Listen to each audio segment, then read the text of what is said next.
Good evening, everyone, and thank you for coming to Inside Mother History, Fireside Chat. I have the distinct pleasure this evening of interviewing Mufasa Ali.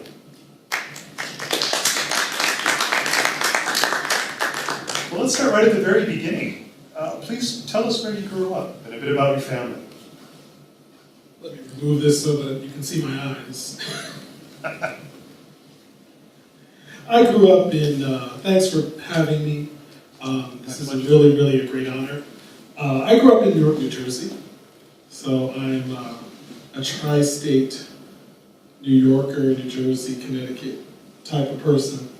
And it was great having New York at your doorstep, especially in the 70s and the 80s, when the Saint was around and the big clubs were around. And the seediness of New York was still around, pretty much. But it was great growing up there. What made it so great? Just having access to a number of things, being able to go to any corner newsstand and kind of buy whatever magazine you wanted.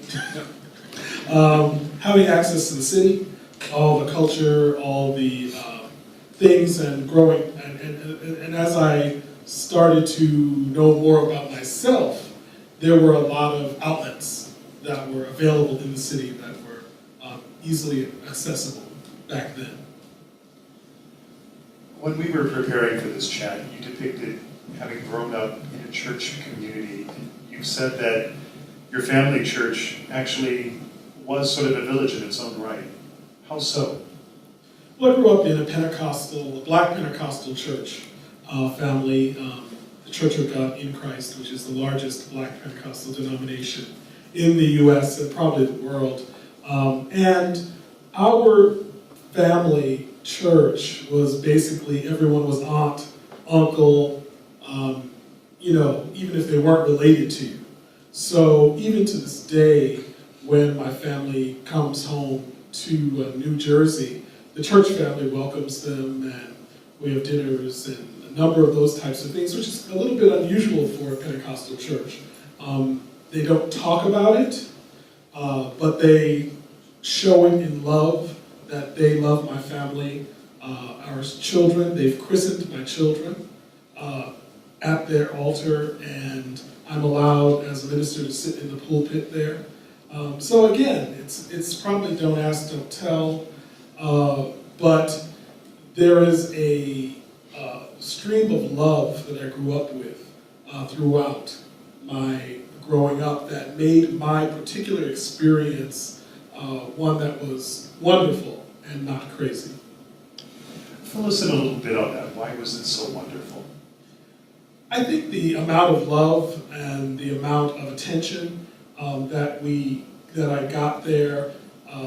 Our family was one of the founding families of the church, of that particular church. My mother married into that church family from another Church of God in Christ family. So it was on both sides, so I couldn't escape it.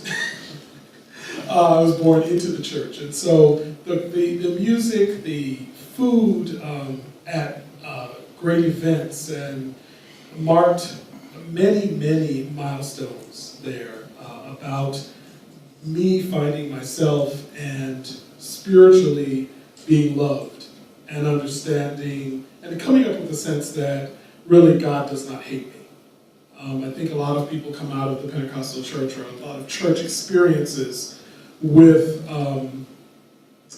ideas that God hates them. Why, God, why did you create me this way? And they try to pray it away, and then they try to do everything to eliminate what is intrinsically themselves. And I didn't grow up with that.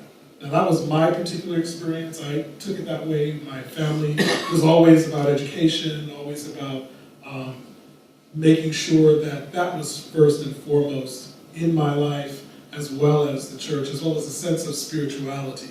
But it wasn't necessarily forced down my throat, or I wasn't dragged to the altar to be prayed over, those types of things. And so I think it gave me a really good sense of spirituality, and that's probably why I'm ordained today. Talk with us a little bit about that. You're an ordained minister. Fill us in. What goes into that? What drew you to that? I think my natural sense of spirituality drew me to that. Actually having a great experience in the church and understanding who God was in my life. And so, but I didn't want to be ordained just anywhere. I had to kind of find my place. I knew that back home wasn't quite the right place, knowing that I was out and had a family and husband and children. And so I waited until I was connected with the Fellowship of Affirming Ministries. And it's under Bishop Yvette Flunder out in California, out in Oakland, California. And it's a place where we can be all of ourselves, we can be our whole self. So we have gay ministers, lesbian ministers, trans ministers. God is for everyone, and so we are affirming, we're open, and that's where I felt the need to be ordained. I attended seminary at Chicago Theological Seminary, United Church of Christ Seminary, which again is open and has an LGBT area of study. And so they are very open in and of themselves, and that was also a place for me to express myself and be able to be open and understand who I am in God and who God is for me. Maybe for the benefit of the audience, would you depict the difference a little bit between Pentecostal religion and where you are now? What is the difference between these two that really delineates them? There really isn't a difference in the worship style. There's a difference in how each church views their own doctrine. And even amongst the Pentecostal churches, each of them has a different doctrine that they follow, a moral doctrine that they follow. Again, since the church that I'm currently serving as associate pastor is a Metacostal church, metaphysical Pentecostal. So we are probably even more open than traditional Pentecostal churches, but it comes from a sense of understanding that we are all God's children. If God came to save the world, God came to save the world. No matter if you believe in God or don't believe in God, but that God is good, is the goodness of the world. So the Pentecostal faith is one where we are open to the Spirit, the moving of the Spirit, speaking in tongues, and dance, and all of those types of things that go into a worship experience for us. But individually, the doctrines differ amongst the churches. What's the basis of your theology? The basis is that God is all, and that we all are God's children. And in that, we all have a place of good. We all are good. We may stray. We may go away from what we consider the voice of God. But again, that's our learning experiences. And so God does not hate anyone. If God came for everyone, we should see the good in everyone, and we should try to do good, bring heaven to earth, as it is in heaven. And so that's my philosophy. Tell us how Onyx was founded. Well, sitting around a dining room table, back in the early 90s, I started to attend a number of other events, and along with a friend of mine, David, and we traveled to Pantheon, and we traveled to MAL, and other places, and about that same time, the cell block was opening on Halsted Street, and he lived right across the street from the bar, and I lived around the corner from the bar. And I believe we met initially on the dance floor at Manhole, down the street. So we looked at the leather clubs that were existing, and we had met some people from Icon Detroit in our travels. And we knew that they had a club there. And we saw that there were some other clubs here in Chicago, but there wasn't a large presence of men of color in any of those clubs. So we didn't see anyone that looked like us. And I brought up the idea to him as to, well, why don't we start our own club? And we went into Cell Block, and I had gone in and spoken with Patty, who was the manager at the time. Patty Brown, yes. And they were okay with the idea of welcoming us if we were to start a new club. And so I said, well, David, I'll start this up if you can find me some more board members besides yourself. And he introduced me to Steve, to Stephen and Nate and Wes. And they had been kind of hanging around the community, on the edges of the community, and had never joined any other club. And I brought them together and asked them all to be my first board. And they agreed. We sat down for 1 year to plan out this organization. And we did not allow anyone else to join for a year. We planned our bylaws with the help of Trident Windy City and Icon.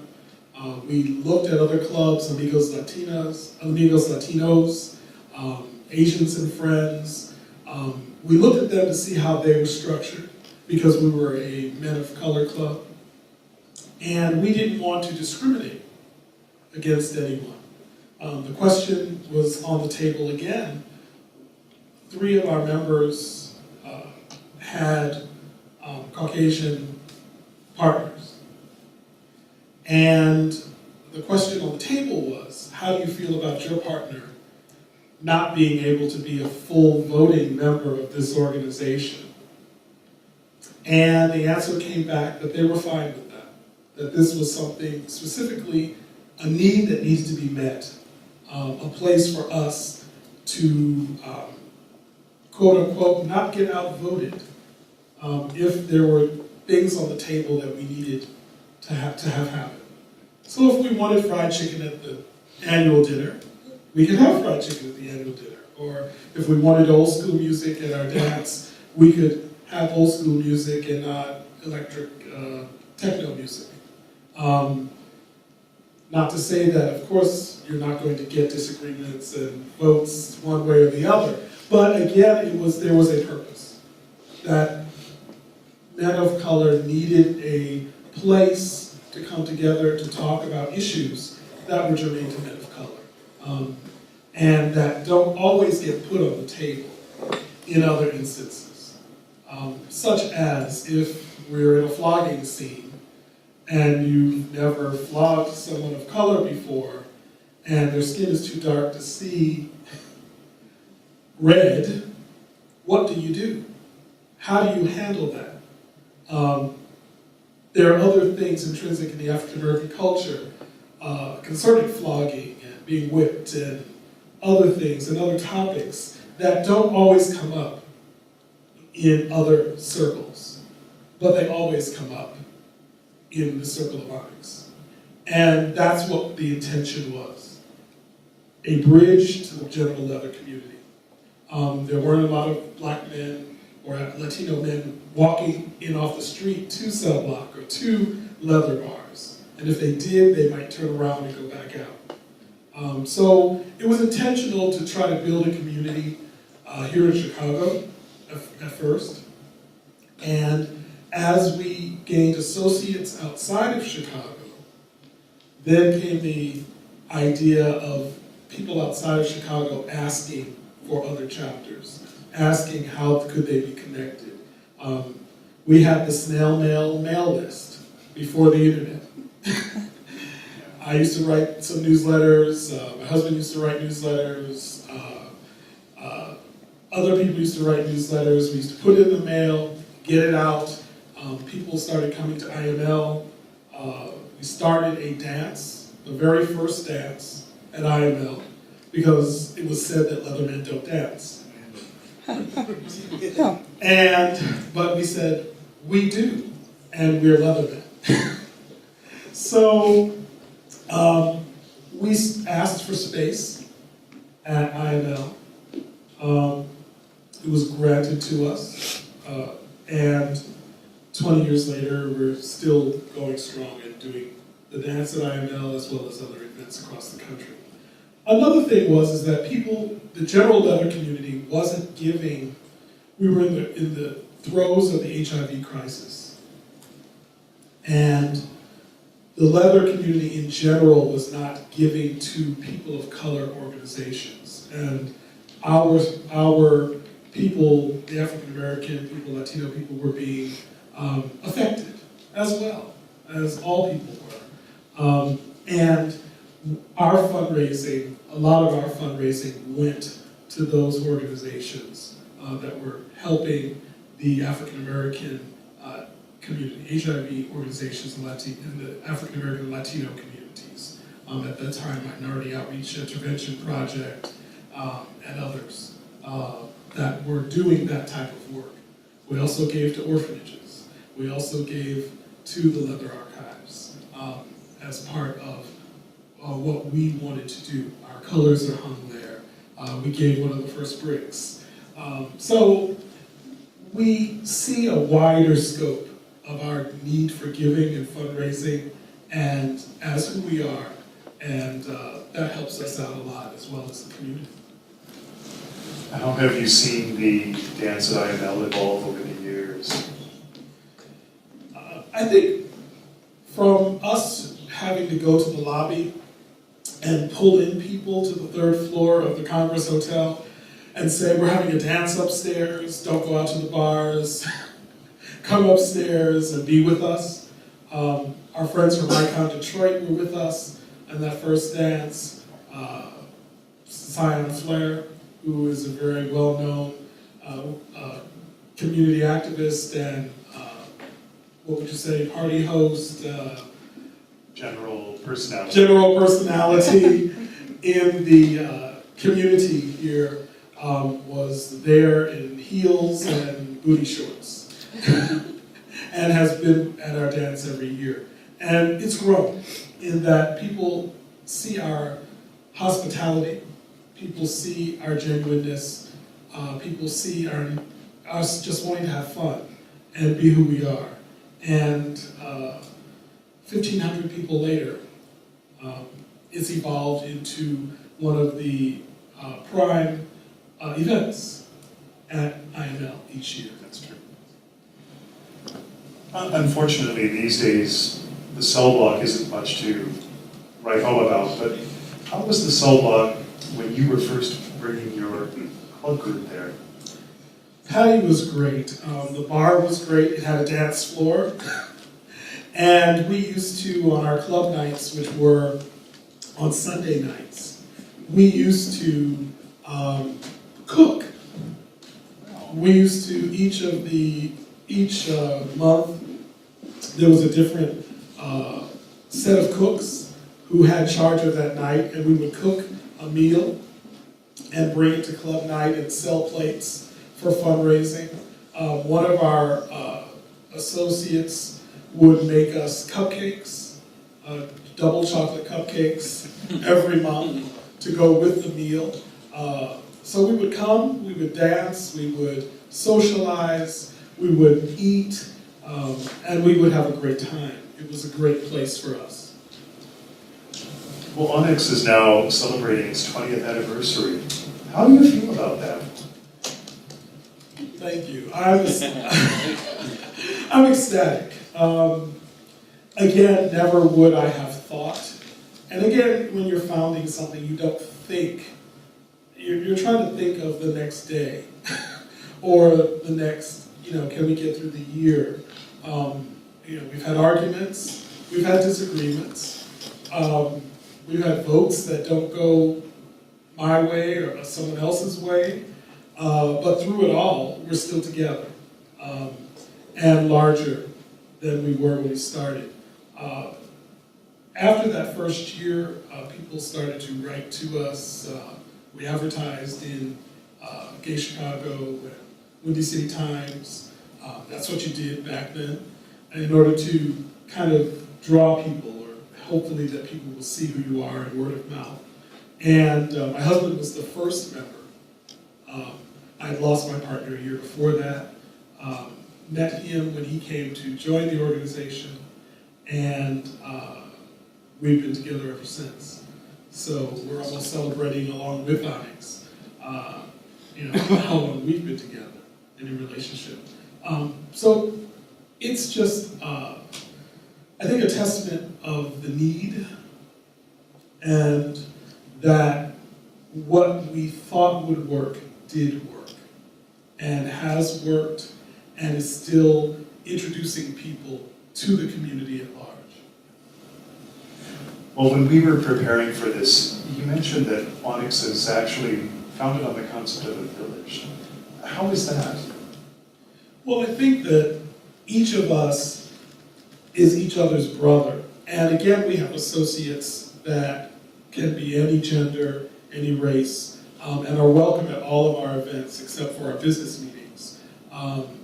So we invite everyone in. Hospitality is the notion, and welcoming, that we are all brothers, we're all sisters, together, and together we can make this happen. And so we have wonderful female associates, and Jill Carter and Viola Johnson, and Goddess Lakshmi in Detroit, and Mistress Lily in Detroit, and Lady D in Atlanta. We have a women's auxiliary called the Onyx Pearls. If you know anything about African American fraternities, they always have women that are sweethearts to the fraternity. And so that's kind of where that comes from the traditional African American fraternity, sorority, Greek system type of thing. And so they are our associates, and they do fundraising, and they do a number of different things in support of their brothers. So we care for one another. The internet has been our best friend as an organization. Now we can reach out, people can find us, people can find our events, people can see that we are what they might have been looking for a long time. And that wasn't as visible before the internet. So the internet, especially with the African American population, Latino population, has been our best friends because they can be in their homes. They don't have to be out at the bar to see who we are and then accept the invitation to the bar. Tell us a little bit about Onyx membership. How do people become members, serve on the board?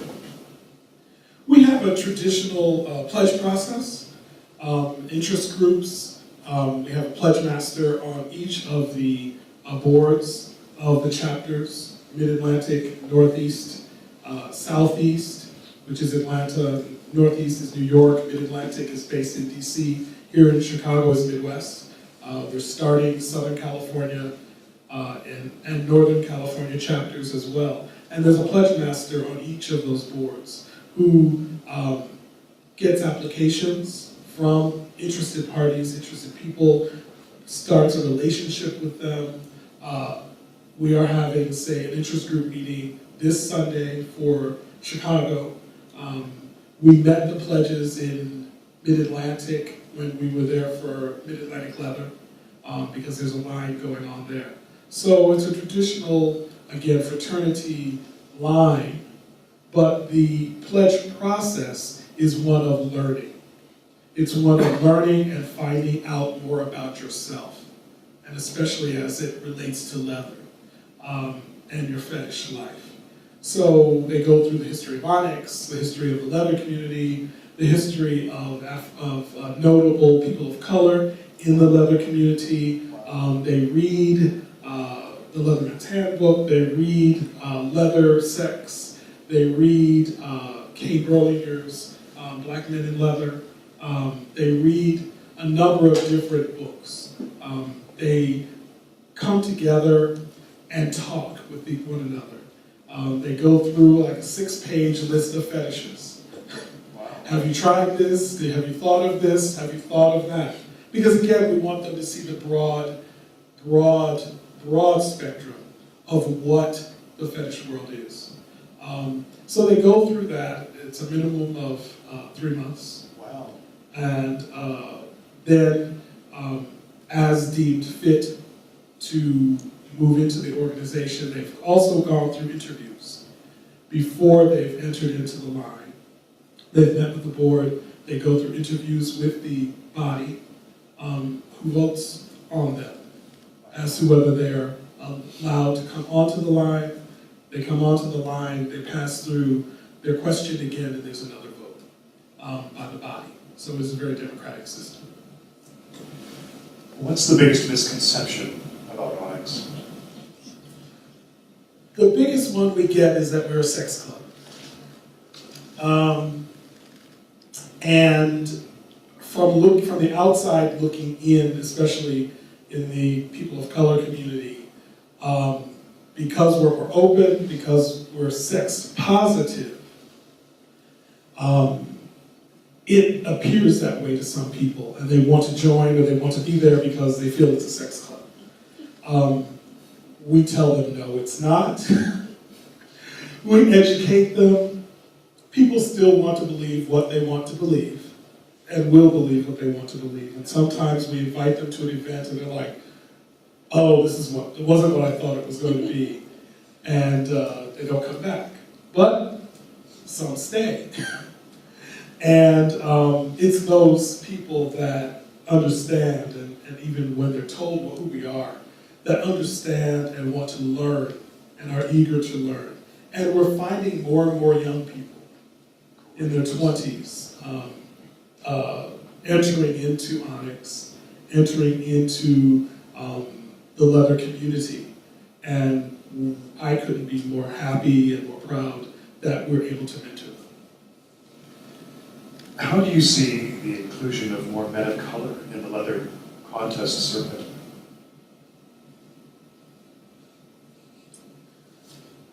I think that once one learns and has a comfort with themselves, then they can see themselves on stage, and then they can see themselves as representing the community.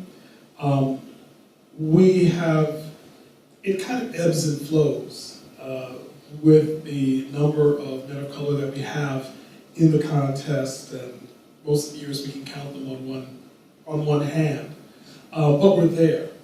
And the representation is what's key. And we vow to mentor. We have a number of title holders who are in Onyx, especially our own Remy Pierre, who is International Mr. Leather, 2014, and I was Mr. World, 2006. We have Joey Boynton, who is a Leatherman of color. We have a number of other people who can mentor others that want to move into the contest circuit. And so we do have the resources within to do that. I own the Leatherman of Color contest. I started that contest so that we would always have representation on the stage. It's not about winning, it's about getting up there. It's about representing the community that you're from, because only one can win. And with Olympic scoring, it's a crapshoot sometimes. I've competed in the contest as the Onyx Leatherman in 1997, and have mentored a number of people. One of my boys was Mr. Southeast Leatherfest, another is the American Rubberman. So we have the resources, and we want to see more men of color when they're ready to step out on the stage and represent themselves. one thing to help represent the community, but it's another thing to be able to represent yourself, and say, I'm ready, let me get out there and show everyone who I am. What are your thoughts, though, on Rainian's win for IML? I loved it. We were not there because our oldest son was graduating from college that same weekend. But we got it on the cell phone. We were texted that he won. And we couldn't be more proud of him. I couldn't be more proud of him. The club couldn't be more proud of him. His brothers could be more proud of him. He's a great, wonderful guy. He is, I've seen him work a room, and he does that with ease and with finesse. I couldn't ask for a better representative. You said that Onyx is the last functioning all-male club in Chicago. Why is that? Or how is it? Well, there are fetish clubs that are here, I guess, as traditional clubs. Someone told me the other day that the Defenders were still around. I didn't know if they were or not, but the last functioning traditional male club, we do know that there are fetish clubs that do exist, and most of the other clubs are pansexual clubs. And so I think that just, again, in who we are, and understanding that we welcome everyone as a level of membership, as full brother or an associate of Onyx. And we operate in the fact that we are a brotherhood and that we are a fraternity. And so even at our annual run, we do stipulate that most of the events are geared toward men. That doesn't stop our female associates from coming to play parties, to whatever. They've seen it before, they said. So they come. That hasn't stopped them from coming. And so we are a traditional male fraternity. Well, you love to cook, and you actually appeared on television's MasterChef Season 4. How did that happen? It was actually before an Onyx function that I decided to go down and try out, an audition. I saw it in the Red Eye. I didn't prepare for it. And I said, well, we have a meeting at 4. This is at 8 in the morning. I can go down to the Cordon Bleu and audition and see what comes out of it. I did crawfish corn chowder, one of my favorite dishes, and took it down. I was filling out the application in line that morning with Gordon Elliott, trying to film intro pieces. And filled out the application, was one of the first people in line.